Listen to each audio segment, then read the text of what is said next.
وہ اس وقت video game کھیلنے میں مگن تھا جب اس کی گود میں کوئی چیز آ گری۔ بے اختیار وہ اپنی جگہ سے اچھل گیا۔ یہ دیکھ کر اس کی چیخ نکل گئی کہ وہ ایک کالے رنگ کا سانپ تھا۔ اسی لمحے اس کے پیچھے سے کہے کی آواز ابھری، ڈرپوک کہیں کے، یہ تو ربڑ کا سانپ ہے۔ بچے نے سانپ کو اٹھا لیا۔ وہ واقعی ربڑ کا تھا۔ کیا میں اسے اپنے ساتھ لے جاؤں؟ میں اپنے دوستوں کو ڈراؤں گا، کہا گونجا۔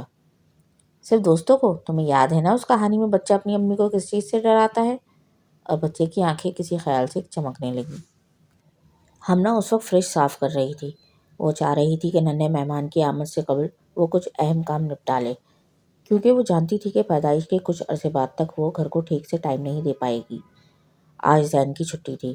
وہ کارٹونز دیکھنے میں مگن تھا۔ زوبیہ نے اصرار کر کے لنچ بنانے سے منع کر دیا تھا کہ وہ گھر سے کھانا بنا کر لائے گی اور سب مل کر کھائیں گے۔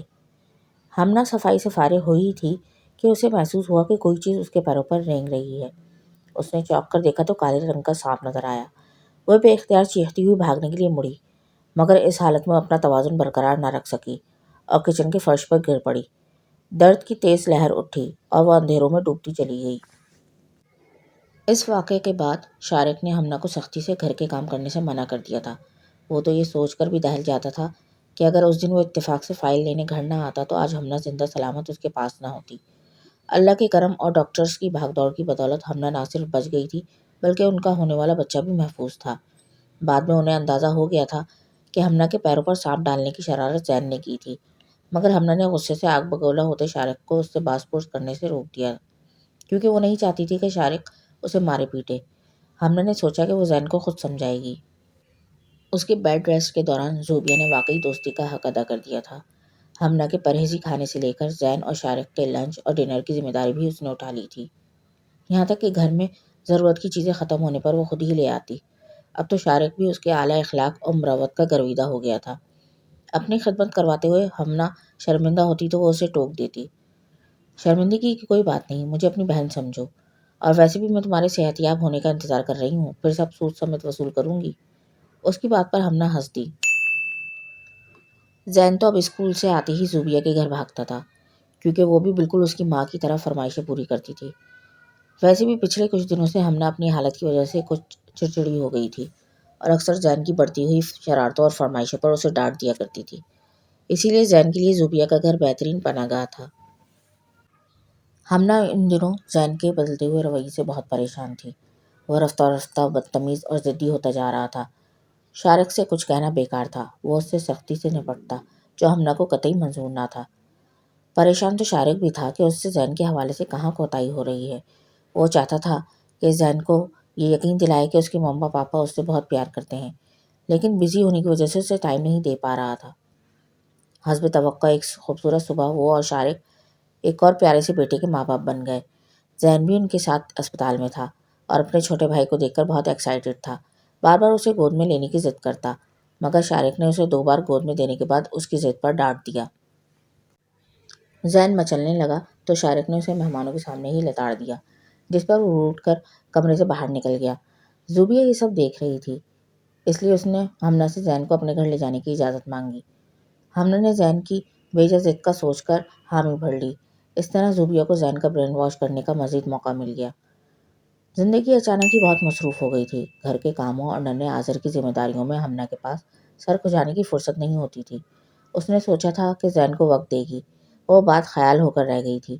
پھر ویسے بھی زوبیہ اس کا اتنا خیال رکھتی تھی کہ ہمنا زین کی جانب سے بالکل بے فکر ہو گئی تھی۔ آنٹی میں ایسا کیا کروں جس سے میرے مما پاپا پھر سے مجھ سے پیار کرنے لگے؟ بچے نے معصومیت سے دریافت کیا۔ اس کی آنکھیں کسی خیال سے چمک اٹھیں اور وہ بولی، یہ تو ناممکن ہے۔ بچے کا چہرہ بجھ گیا۔ آنٹی کوئی ترکیب تو ہوگی نا جس سے میرے ماما پاپا مجھ سے پہلے جیسی محبت کرنے لگے۔ زوبیہ نے اسے گہری نظروں سے دیکھا اور کہا، ٹھیک ہے، ایک طریقہ ہے، مگر تم شاید اس پر عمل نہ کر سکو۔ زین بےتابی سے اس کے سامنے بیٹھ گیا۔ بتائیں نا آنٹی، آپ جیسے کہیں گی میں ویسے ہی کروں گا۔ زوبیہ نے مسکرا کر اس کی طرف دیکھا اور دھیرے دھیرے بتانے لگی کہ اسے کیا کرنا ہے۔ رات گہری ہو چکی تھی، سب لوگ سو گئے تھے، مگر کوئی تھا جو اس وقت بھی جاگ رہا تھا۔ جب گھڑی نے 2 بجے کا اعلان کیا تو وہ حرکت میں آیا۔ اس نے ادھ کھلے دروازے سے چپکے سے اندر جھانکا۔ کمرے میں شارق کے خراٹے گونج رہے تھے، جبکہ 4 ماہ کا آذر اس کی ماں کے پہلو میں تھا۔ اس وقت وہ دونوں بھی سو رہے تھے۔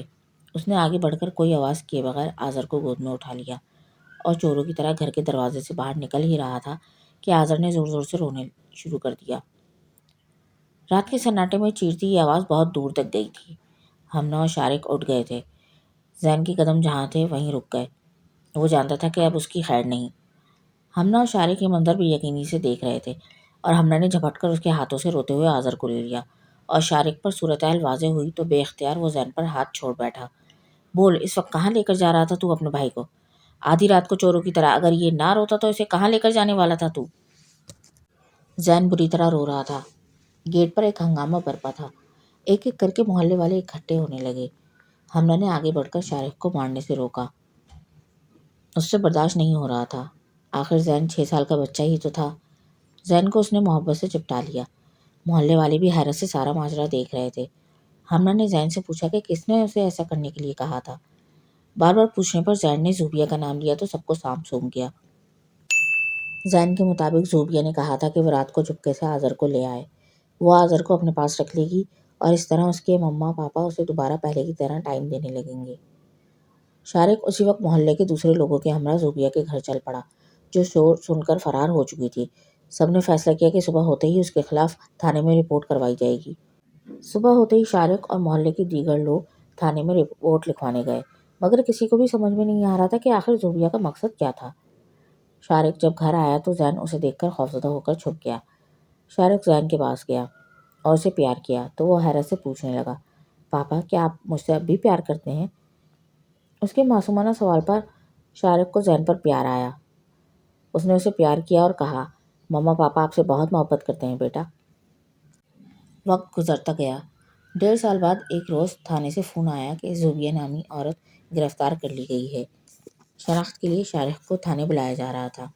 شارق تھانے روانہ ہو گیا اور ہمنا بے چینی سے اس رات سے پردہ اٹھنے کا انتظار کرنے لگی کہ زوبیہ نے ایسا کیوں کیا۔ 3-4 گھنٹے بعد شارق کی واپسی ہوئی اور اس نے بتایا کہ سارے ڈرامے کے پیچھے وہی لڑائی تھی جو ہمنا اور زوبیہ کے بیچ ہوئی تھی۔ زوبیہ انتہائی منتقم مزاج عورت تھی اور سونے پہ سہاگا مجرمانہ ذہنیت بھی رکھتی تھی۔ اس کے شوہر نے اسے طلاق بھی انہی وجوہات کی بنا پر دی تھی۔ زوبیہ نے قبول کیا کہ ہمنا سے معافی مانگنا اس کے کھیل کا حصہ تھا۔ جب اسے خبر ہوئی کہ ہمنا اس وقت امید سے ہے تو اس کے ذہن میں ایک منصوبے نے جنم لیا۔ اس نے ہمنا سے دوستی کی۔ اس کا اصل ہدف زین تھا۔ اس کو اپنے قریب کیا۔ اس کا مقصد ہمنا اور اس کے ہونے والے بچے کو نقصان پہنچانا تھا، لیکن ایسا نہ ہو سکا۔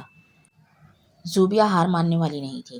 ایک دن نیوز میں بچوں کے اغوا کی بڑھتی کارروائیوں کی خبر دیکھتے ہوئے اسے آئیڈیا آیا کہ وہ ہمنا کے ساتھ بھی ایسا کھیل کھیلے گی کہ وہ زندگی بھر تڑپتی رہے۔ زین کے معصوم ذہن کو برین واش کر کے آذر کو لانے کا کہا۔